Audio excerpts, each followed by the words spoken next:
Terima kasih Anda masih bersama kami di seputar Aceh. Pemirsa Panglima Kodam Iskandar Muda, Majen TNI Teguh Arif Indratmoko memimpin upacara pelantikan dan serah terima jabatan Komandan Kavaleri 11 Macan Setia Sakti. Upacara serah terima tersebut berlangsung di lapangan upacara Mayon Kav 11 Janto, Kabupaten Aceh Besar pada Kamis pagi tadi.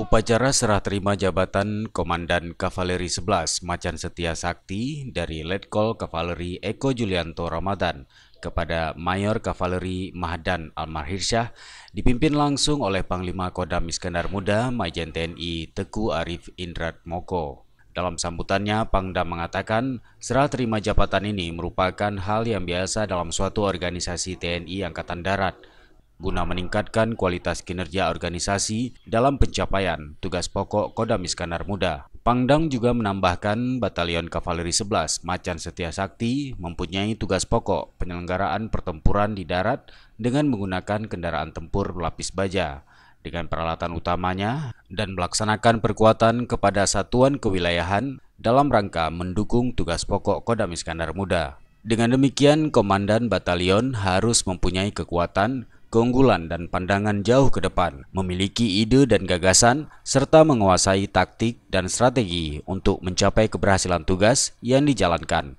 serta mempunyai visi yaitu takwa, solid, profesional, dan humanis.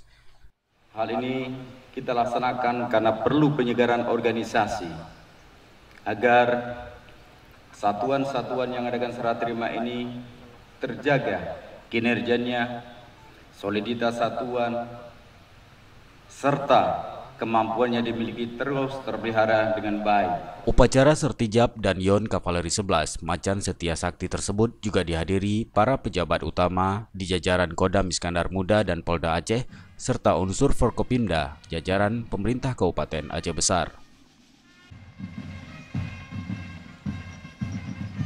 Dari Aceh Besar, Tim Liputan Aceh TV melaporkan.